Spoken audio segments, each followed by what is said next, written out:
Karoline, thank you so much for having me. I really appreciate it. And on behalf of everybody that follow me, the millions of people that follow me, I want to say thank you for making the sacrifice and dealing with some of the most disingenuous people on planet Earth at times. I have two questions. The first question is associated with the shooting that occurred the other day. And I want to ask the question of, we know that it's not a gun thing. Any rational person knows it's not a gun thing. We know it's a mental health issue. So I want to know from you, what is President Trump and the White House going to do to address mental health issues around the country associated with these shootings? And the second thing is Chicago. You know, anybody with a connected brainstem knows that Chicago's crime is out of control. And young black men are getting killed, laying dead in the middle of the streets every single day in Chicago. No president has addressed any of these issues.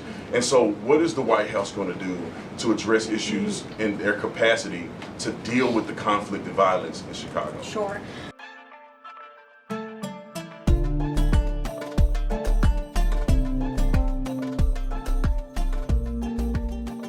Good afternoon. Good to see all of you.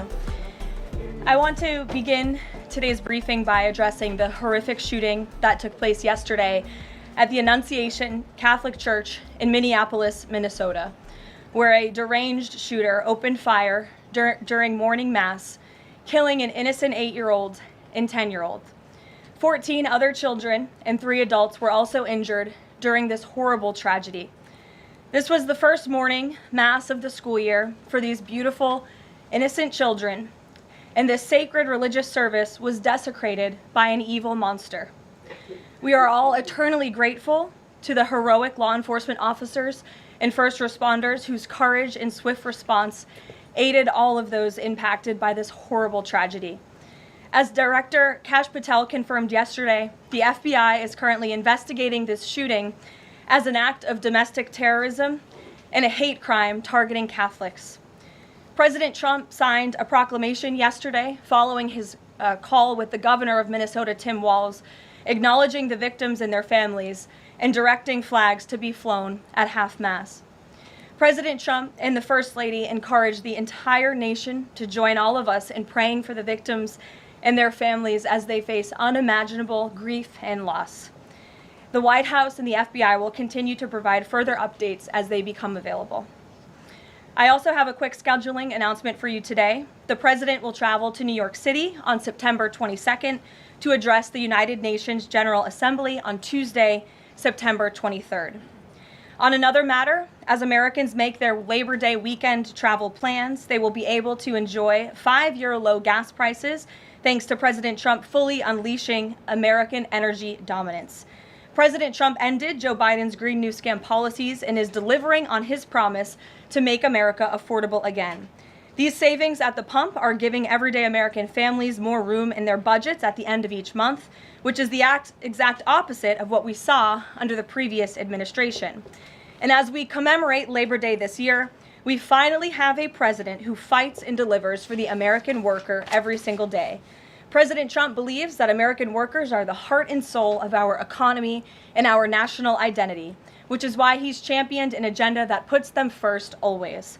For decades, the hardworking men and women of our country who built the greatest nation in world history were sold out by selfish, greedy, short-sighted globalists who put our country on a path to economic and cultural ruin. They hollowed out our factories and towns and betrayed the American working class by shipping jobs overseas and importing millions of low-wage migrants to replace American workers. Under President Trump, this national disgrace is over. American workers are, once again, being put at the center of national trade policy, and the dignity of American labor is being defended. As a result, President Trump has already brought in nearly $10 trillion in new private and foreign investments so that the top businesses in the world can create high-paying jobs in America and hire American workers to fill them. In fact, since President Trump took office, the economy has added more than 500,000 new jobs to the workforce. In a stark reversal from the Biden administration, all of that job creation has been driven by private sector growth, and all employment gains have gone to native-born Americans. Wages for blue-collar workers are now rising at the fastest rate in the past 60 years. And the average American worker has already seen a $500 wage increase this year alone. Thanks to the largest middle tax cuts ever signed into law by President Trump, with no tax on tips, no tax on overtime, no tax on Social Security, Americans in all 50 states will keep more of their hard-earned money. The average American taxpayer will see a tax cut of nearly $4,000 because of these pro-growth provisions, according to analysis from the Nonpartisan Tax Foundation. In other news, President Trump continues to deliver on his promise to restore law and order to our nation's capital. Since President Trump's intervention, there have been more than 1,283 arrests right here in the District of Columbia. Total crime in D.C. is down 19%, and violent crime is down 30%. Carjackings in the district are down 67%. Homicides are down 57%. Robberies are down 40%. Motor vehicle thefts are down 32%. And assaults with dangerous weapons are down 23%. And property crime is down 18%. These numbers prove the president's bold actions to make D.C. safe and beautiful again are working, just like he said they would. And that's why on Monday, the president took additional action to sign an executive order taking steps to ensure that cashless bail in Washington, D.C. is eliminated. For too long, D.C.'s reckless cashless bail policies have allowed dangerous criminals to be quickly released, which endangers everyone who lives in and visits our wonderful capital. No cash bail has also foolishly forced law enforcement to repeatedly arrest the same offenders over and over again, only for them to be released back into our nation's capital. This is the definition of insanity, and the president is seeking to end it. He also signed a separate executive order addressing the crime emergency in D.C. by instructing the National Park Service to hire additional United States Park Police officers to support public safety, and directing the U.S. Attorney's Office for D.C. to hire additional prosecutors to focus solely on violent and property crimes. So while liberal Democrats across the country continue to double down on their failed soft-on-crime approach, the American people, including local D.C. leadership, business owners, and residents, are rallying behind President Trump's crime crackdown. According to new polling, 81% of Americans say crime is a major problem in large cities across the country. And a clear majority of Americans believe the president's actions are justified and necessary to reduce crime in these cities. Indu Bhatia, who runs a liquor store a half mile from the White House here just down the street, is one of those Americans who are grateful for President Trump's public safety push. Indu recently told the New York Post that her store was robbed so many times that they had to spend exorbitant sums of money on security, jeopardizing her family's financial future. But thanks to President Trump's strong action, Indu said, quote, "All of my employees, including me, we feel much safer, and even our customers feel really happy when they walk into our store."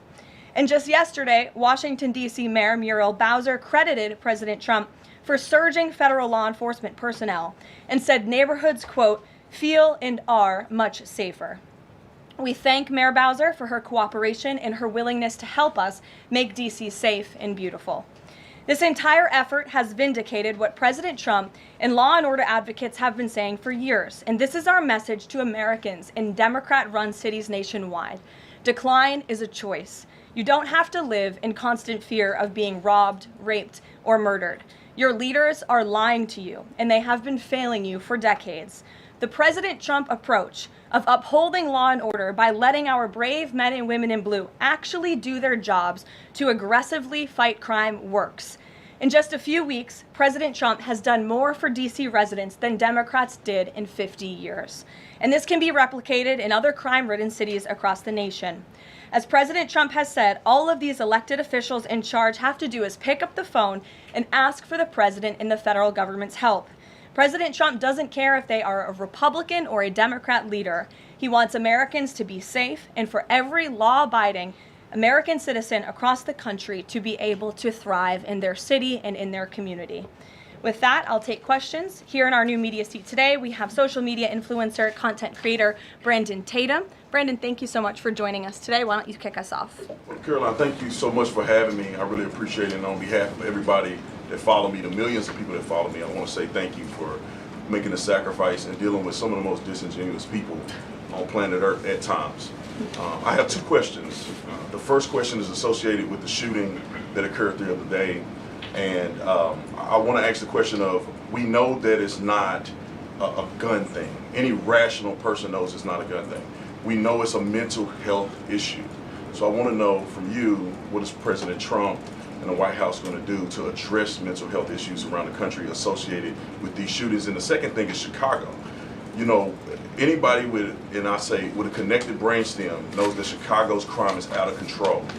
And young black men are getting killed, laying dead in the middle of the streets every single day in Chicago. No president has addressed any of these issues. And so what is the White House going to do to address issues in their capacity to deal with the conflict and violence in Chicago? Sure. Well, to your first question about this shooting in Minnesota, right now, the administration is focused on helping the people of Minnesota. It's been less than a day, of course, since this tragedy happened. We have federal law enforcement on the ground assisting local law enforcement. This investigation is ongoing. There's still a lot of facts to understand about these circumstances, and so we're going to continue to do that. As for Chicago and cracking down on crime, it is a priority of this administration to ensure that American cities are safe again, and I'm so glad that you brought up the crime in Chicago, because we've been seeing the governor of Illinois parading out there saying that there's nothing wrong with Chicago, it's a great place to live, there's no crime there, he doesn't need President Trump's help. Well, I think the residents of Chicago beg to differ, and the statistics beg to differ, and I'll just share a few of those statistics with all of you. For 13 consecutive years, Chicago has had the most murders of any U.S. city. This is J.B. Pritzker's legacy, by the way. For 7 consecutive years, Chicago has had the highest murder rate among U.S. cities with more than 1 million people.